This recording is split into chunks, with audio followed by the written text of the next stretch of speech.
Welcome back to the Travel Agency in a Year podcast. I'm your host, Rachel Kay, and we are on day 194. If you have not listened to yesterday's episode about creating your founder story, stop right now, go listen to that, and then come back. Okay? Because today we're going to take those 3 questions. If you answered them, and that's at the end of the episode, I review them quick. Answer those questions and come back and listen to this episode. Or not, just keep listening. Who cares? But hopefully you wrote down the honest version of why you started your travel business. And today we're going to take it and put it to a little bit of work, because a story that only exists in a notes app or on like your notebook doesn't build trust at all, because it's like not out in the world. Okay. And you don't just tell the story once, you can tell it many different ways. There is a creator out there that I've been observing. I love watching content creators and be like, what are they doing with their brand voice? I probably need to go get some kind of testing. I don't know. But they talk about where they were 5 years ago, only making $2,000 a month. And within 6 weeks of launching something, they made 40 grand, and now they make $1 million a year, and they're just great, And I'm like, interesting. And that story is told so many times in their content. So the misconception that stops travel advisors from using their founder story, you think it's a one-time about you post, just told once, or the about me section on your website, then it's retired. Your founder story is a well that you return to again and again, told from different angles depending on the moment. So the full version might live on your About Me page. The complete arc, the turning point, the stakes, and the payoff, but pieces of it show up constantly everywhere else. Like a single line in your, I don't know, Instagram bio, is that a thing? TikTok bio? A story that you tell in the middle of your newsletter when it's relevant to what a client is going through. Like a short video answering why did you become a travel agent or travel advisor that you can point new followers to again and again. Those are different ways of telling this story. So 3 places that you could put your founder story, your bio and about page. This is like the full big, you can refine it over time, but this is your about me section or page that anyone can go read when they want to know who you actually are. You can have a pinned on your social, or a video that's maybe 2 or 3 minutes if you have. I know some short form content, I think it's gotten longer now, but anyway, like a 2 or 3 minute video filmed one time telling that real version, the context, your turning point, and your payoff. New followers, if you can pin it to the top of your profile, will find that for years, because it's a story that already happened. You don't need to revise it. And then this is the part that a lot of people miss: weaving it into your ordinary content.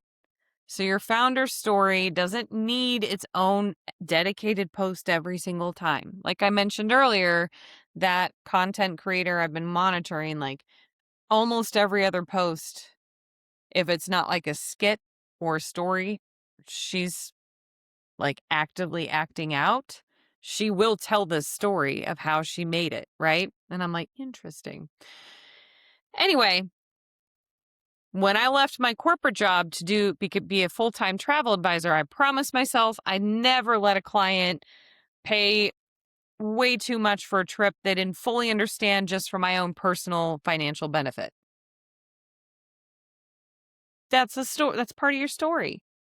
Just dropping it into any other kind of post about pricing transparency or why you charge a fee or um that kind of thing. That does more work than a standalone story post ever could because it's contextual rather than performative. It's actually like, this happened and I did this, right?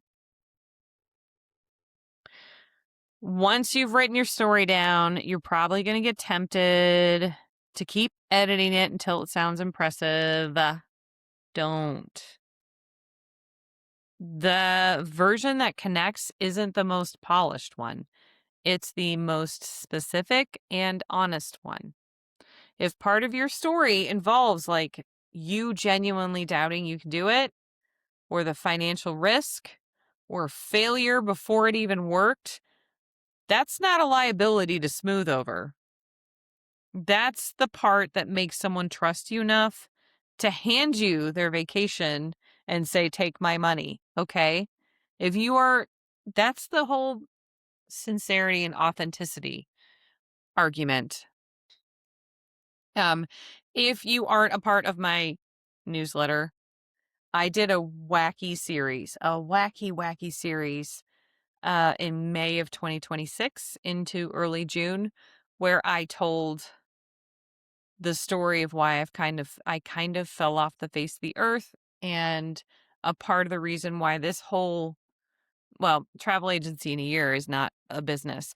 So outside of my travel agency, I have Elevate with Rachel K, but I had to tell this whole story, and it was very vulnerable and horribly shameful for me and embarrassing, and I told it anyway. And I wanted to filter out all the fakey magoos, and B, I wanted people to see, like, life is not easy for everyone all the time.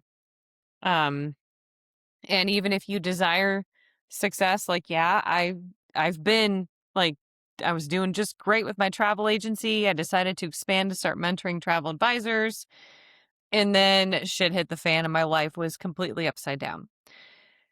Um, but those kinds of stories, I wanted to filter out anyone that just thought that this was a quick buck and like, I don't know, like there's a lot of people that get into this industry that don't realize how much work it takes. And they're just like, oh, it's going to be so easy. It's not. Okay. I wanted to filter those people out.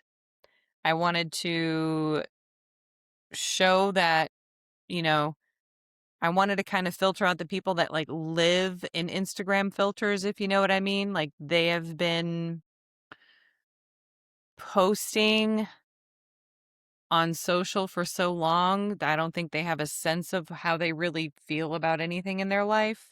No shade to anyone, but you kind of catch my drift there. And I did get replies from some of those people. They're like, this doesn't even make sense to me. And it's like, that's because you aren't really living a life. You're very curated. That kind of thing.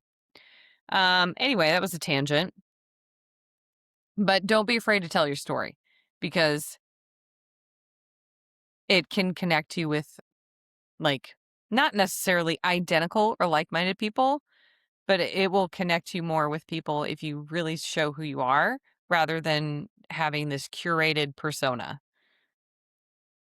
To an extent, you don't want to tell everyone all of your business, you know. Okay, so this was a little bit more about the founder story. We're going to build on it tomorrow and add on to the brand story because that's a little bit different from your founder's personal story. They're connected, they're not the same. Conflating them is a mistake I made very early on, and they can be very dangerous if you do that and like get intertwined with your branding. Also, there's a specific student, if you made it to the end of this episode, because I know you listen to these sometimes going to your appointments.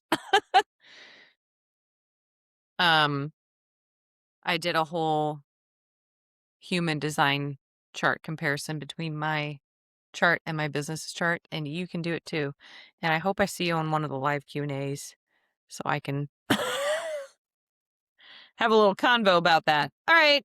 Have a great day today. What is this? Day 194? No. I'm batching like a fiend. That was day 194 of the Travel Agency in Your podcast. Have a great day, and I will see you tomorrow.